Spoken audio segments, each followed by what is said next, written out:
Ladies and gentlemen, today is November 26, 2014, and this is the KNKL Show, episode 202. I'm your host, Kienan Lafferty, and today we are going to be continuing our Let's Paint of the beautiful ASUNA from Sword Art Online. But before we get into the time-lapse, we have some very important things that we need to look at, and that is the zoomed-in version of the Facebook, because you guys have been submitting your awesome artwork, and that makes me oh so happy as always. Thank you to everyone who has been submitting their artwork. It makes my day every time. I love seeing you guys improve, and you guys are getting so good. The stuff on here, you should be teaching me how you do this stuff. This one from Clement, awesome job on this. I love environment paintings like this. Great job. And then, of course, you got the token fizz. I love it. I love you guys. So please come join us. Click the link down below if you want to go see all of the awesome submissions from people over the years. And yeah, come get some cookies. Come get some cookies on the Facebook. Join the lovely lane, and we'll have a good time. All right. Let's go ahead and get into the time lapse. So we're going to be picking up right where we left off with the good old line work. For those of you who want to see part one, I'll probably put a little link right here. Go see part one if you haven't seen this yet. That way you can see the whole process. But now that we are going on this, let's go ahead and full screen that, and let's talk about the process. Okay, so the very first thing I want you guys to pay attention to is these little layers right over here. You've got the lines up top, right? Lines up top. And then you've got all these layers that are clipped back to the character mask. And basically, okay, so let me start this over again. Okay, so the first thing that I do is I take the magical wand tool and I select everything around the character. Then, as I've said many times before, what I do is I will hit Shift-Control-I to basically implode that mask, and then I can just fill it, and then it's like an instant character mask. So you don't have to go through and manually kind of zoom in and touch the edges of the hair, and sometimes you go out of the lines and it's really annoying. You got to go back in and fix it later. This takes care of all that. You don't have to worry about that. It saves so much time, and it's really handy to do. Then all of the layers that I create over top of it, I'm holding Alt and clicking between the layers. That's a quick way to create a clipping mask. And basically now what that does is that it acts as a stencil. So now I can't even color outside of the silhouette of ASUNA if I wanted to. Even if I tried my best, I couldn't do it. My best would not be good enough. But it's okay, because you don't want to be doing that anyway. So the only time you have to worry about staying inside the lines is when you're doing stuff like this, more like the inside, doing the edges of her armor and all that stuff. But for the most part, it's very easy. I personally really like this part of the drawing because it's finally the time where I get to relax, and I'm kind of choosing colors in a way, but I'm not too dead set or worried about picking the right colors right now. I'm just focusing on creating my masks and making sure they're nice and clean, because once we're done with that, we're going to start coming in with our soft brush and adding some gradients to it, adding some slight color changes to it. And again, because we've laid out our line art in such a way where there is some value added to it, like the shading in the hair, as well as these little shadows underneath the eyes, that's going to come in really handy when we go in and color the lines, as you're going to see in a little bit.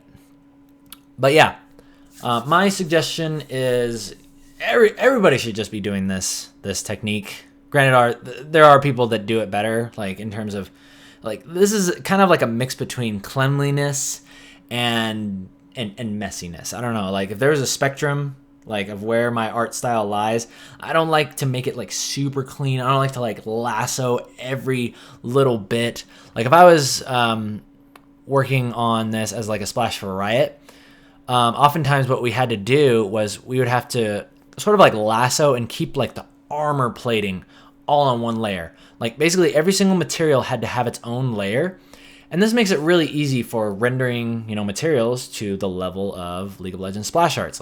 Freaking awesome, super crazy smooth materials. But what I like to do is I like to kind of go halfway, where I will create these masks, but overall I let the character still shine through. There's still a little bit of imperfection in it. You can still tell that a human being created it, and that it's not a perfectly soft rendered image. I personally really like that, and I've always been searching for a balance between those two. And I feel like with this ASUNA painting, I got closer than I've ever been before. I really, really like this stuff. So, as you can see, what I'm doing here is, what I've done is I've chosen a light source. I figured out, hey, you know what's a really easy way to create a background and also double as a light source? Is just backlight the character. Backlight the character. You notice what I'm doing here is I've added in a little bit of shapes. I figured, hey, this will be like a mountain, maybe like a little city, and then like some leaves blowing by. And it's literally two colors. It's two colors. It's white and gray. But the interesting thing is that it becomes believable once you start taking that light behind the character and adding it to the edges. See how I'm rim lighting everything on the sides? So now it starts to become more of a believable scene as opposed to just, oh, that's just a lazy background. It's just a lazy two-tone background. Now it has purpose. Now it tricks the eye into thinking, oh man, that's just a really bright, like blown out, overexposed sky. And so it is appearing as white, and we can see all of the light hitting the character on the hair and on the sides of the body and all that good stuff. So I really like that. I really like that a lot. Man, you can barely see what I'm working on here. I did something different this time, and I actually took away the mouse pointer from where I was working because I thought it always looked weird to see like my mouse like moving like this. But I think I will keep it on because at times like this, it's nice to see where I'm actually working. Sometimes when I do like broad strokes, you can see what's happening. But I wish that the program that I use actually captured just the brush tool, but for some reason it makes a mouse pointer and like jiggles around all over the place. So anyway, all right. Wait, was that it? That was seriously it. Yep, that was it. Okay, so, yeah. Whoa, are you serious? There was no way that was the end. No, that was not the end. Okay, continuing. Continuing, I was like, there's no way that was the end. All right, guys. So now what we're going to start doing is pay attention to all of the line work. You're going to now witness me. See this little lock button right here? If you take the layer that you created your line work on and you press this special little button, that is the magical button that is going to allow you to color your lines. It's going to allow you to basically, you get to choose whatever color these lines are going to be. And now you can start eliminating lines. Like you notice how all these dark lines are here, and yet the edge of this hair is now that bright orange, and I've added a little bit of reds to the edge of the skin. Pay close attention to the lines. Watch what happens. So this is my technique for smoothing out and sort of blending lines. And I really like it a lot because I feel that once you start coloring your lines, it starts to make your work look a lot more professional and cleaned up, and it just gives it this sense of style that you can't really get with just having straight up black lines. It'll always come off as comic booky. It'll look not as believable as if you colored the lines and as if you sort of if you blend right with overpainting, which we are going to get to in a little bit. Okay, I did a little bit of refinement in the background there. You can see I just kind of turned these into hills, put a little bit of like a bush texture there, and then turn this into a castle, the KNKL castle to be precise. And then you got the awesome flags flowing and your leaves blowing in the wind. So now what I do here is another little trick that I really think more people should be doing. I take the background. It's hard to explain, but I will show you it afterwards in the layers. Basically, I take the background, and you remember the character mask that we created at the very beginning? I select that and then select the background, right? I hit Shift-Control-I to invert it, and now I select the background. Then I move it up to the very front here. See how I place it in front of everything, in front of the lines? And then I put a blur filter on it. And what this does is you can see very closely, it actually puts a little bit of that glow. It puts a overexposed sort of bloom effect around the edges of your character. And it looks freaking awesome. So you should do it. you should give it a whirl. Give it a whirl. And I'll show you that in a second once we get to the actual Photoshop document, and we'll cycle through the layers. And I'll show you all that good jazz. But we're now focusing on the next part, and this is called PO. PO'd, we're getting really pissed off, or we're painting over. We're painting over everything. It's actually, again, it's not very aggravating. It's very relaxing, okay? We're relaxing and we're painting, okay? And now that all of our lines have been colored, it's very easy for me to go into these areas, and now I just begin refining, defining, and something else that rhymes with ironing, the rest of the painting. And it's very, very fun. And again, all of the work has been done for you. The reason why I like this technique so much is because, look at this. Look, okay, so there's values that are in there from the lines. Like this shading that's happening on the edge of the leg plates, that was already done so long ago. We already took care of the shading and even in the skirt and all that stuff. We didn't have to go in and like pick colors. We didn't have to make it look right. All we had to do was just color a dark red, and then it automatically became the shadows for that skirt. And so all of the colors that you need to work with are basically already on the canvas. That's basically what I'm getting at. And that can be one of the most, like, it's so relieving to know that that is the case. All the colors that you need to work with are right there. You can kind of like, I mean, I'll add some tertiary colors or like some crazy like white highlights in certain areas. But for the most part, a lot of the work is done. And now you're just going through and blending and rendering. And this is the part where I really like to just, I kind of tune out. And again, I'll just be listening to music. It's a very easy process. I just feel like I'm a processor rendering a scene. That's all it is. And I like to do it up to a certain point, but you guys know me. I have so many ideas that I like to just work on a piece and then move on to the next, right? Like at most, I will spend maybe a few days on a piece and then I'll go to the next because I just have so many more ideas. There's so much fan art that has yet to be created by me. There's so many awesome characters that I need to draw. I got a comic, I got a show, I got all this stuff that I want to do. So it works really well for my schedule to have a style that I can create something that is believable and puts you in a sense of immersion with the character, and yet doesn't take very long. And I feel like I've started to refine a process that allows me to get there very quickly. So again, you can see I'm refining and I'm coloring more lines, coloring those lines as opposed to painting them because those values are already there. And I'll show you guys a quick little explanation of that. I'm kind of cycling between layers, seeing which one I like more. And I'll show you guys basically how I do that. Another really cool thing that I like to do is what you're seeing me do right here is I'm adding little kind of like flicks through the hair. Little kind of like flyaways or just little strands that go through. It gives the hair a really cool, semi-realistic but still comic booky look. And I really like that a lot. Very much. Painting over the face. Painting over just little things here. I always like to focus very heavily on the skin. Anywhere that there is skin on the character, you always want to focus very heavily on that. Make sure it looks believable. Make sure it looks alive.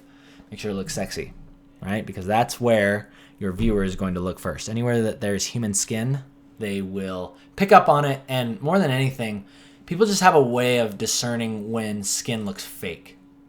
So that's another reason why you want to make sure that you study it and render it properly. All right. So let's go ahead and cycle through these layers. Let's cycle through the layers. So like I said before, the first thing I'm going to demonstrate is that cool little background trick. Okay, so here's the layer that is creating our background bloom. Okay, here's what it looks like when we take it away. Here's what it looks like when we put it on. And again, very, very subtle differences. Look at on the edges of the ASUNA here. See that? See how it just barely spills over into the edges of the artwork? And yet this helps us to achieve that feeling of the overexposed backlight. And now all of a sudden, this background feels a lot more immersive. It feels like it's real as opposed to like just like some backdrop or just some boring white background. It has depth to it. It has depth. That's what it's creating. It feels like we're actually there. So basically, let me show you guys how I did this once more. Okay, so we have our good old character mask right here. Now, a cool little thing that you can do is you can hit Control, and then you can click right here, and it'll select whatever is on that layer, this being our character mask. Then when you hit Shift Control I, it selects everything outside of the character. Hey, I think you can see where we're going with this. So now here we have, okay, let me take this away. Oh, it is gone. Okay, so now here we have our lovely little background. Okay, see our background here? Take it away, it's not there. Okay, so what I'm gonna do is I'm gonna duplicate this layer up by hitting Control J. Okay, I'm gonna Control J that layer up. And it's given us a new layer right here, layer 4. It's given us a new layer. Oh, sorry, that Patreon thing is in the way. I can get that out of there for a second. Okay, so it's given us a new layer that is basically over top of our character, okay? You can see how it works because I can move it around. See how that silhouette is still there of ASUNA?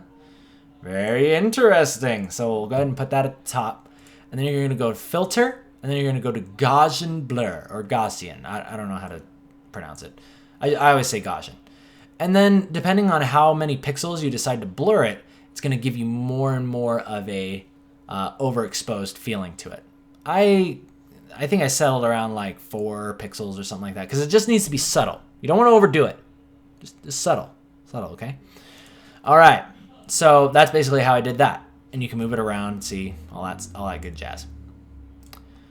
So that's how you create a cool overexposed background look. Super easy, really fun. Now let's go through our good old layers. Let's go through the paint over layers. Let me show you what this painting looks like without the paint over. See? Slight differences, and yet there is refining of light here, right, on the rim lights. There's overall just like cleaning up and softening of, shapes, as well as softening and sharpening. Sharpening where it needs to be sharp and softening where it needs to be softened. Ideally, the way that I think of it is rule of thumb, the edges of your, like say the edge of the breastplate, the edges of any sort of material, those should be sharp, right? But the gradients and the transitions inside of those shapes should be soft most of the time, right? I mean, depending on different materials, it'll obviously have different reflective properties and all that good stuff. But general rule of thumb, I like to think about that. Edges sharp, insides soft. But there's still a little bit of texture in there, right? You can still see a little bit of that texture. I really like to keep that in there because I feel that it adds a lot of character to your paintings, and it's very subtle, but it just looks really cool. And for those of you who are curious what I'm using, it's actually the chalk brush in my set of brushes that you can download by clicking the link down below. Down in the YouTube description, you can download all my brushes, and I like to use this one. It's called the chalk brush. I basically use this about 99% of the time for everything. Everything! All right, but we are getting distracted. Let's go ahead and continue. So you want to see what this picture looks like without the lines? Oh my gosh! What happened, ASUNA? You used to be so beautiful. What?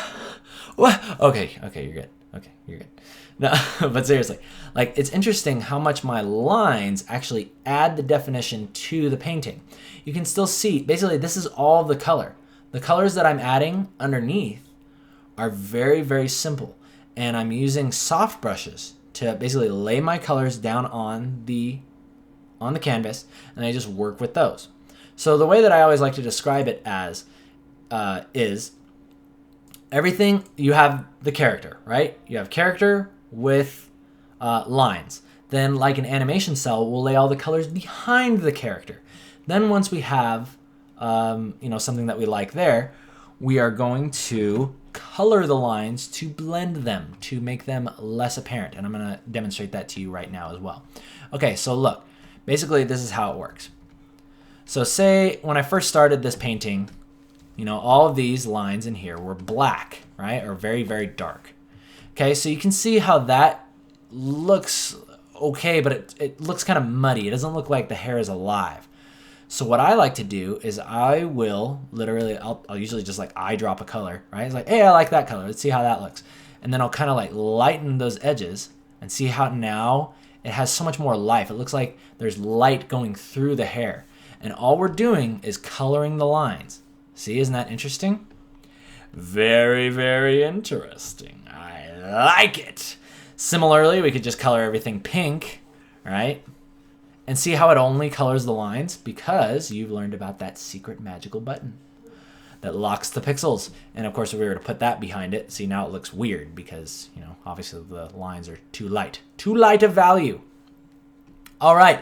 So, and then after you have softened the lines by coloring them, then you move into the overpainting stage. And that is basically taking your brush, selecting colors, and then basically whatever you say goes. So it's like, hey, I want hair to be here and here and here and here and here and here and here and here, here, and there. Then you can do that because basically you're painting over everything and you get to decide where everything goes. All right. So, yeah, that's about it. And with that, ladies and gentlemen, we're going to go ahead and end today's show. Thank you for joining me on YouTube as usual. Thumbs up if you like it, thumbs down if you don't. My name is Kienan Lafferty. I'll see you guys next time. Till then, take care.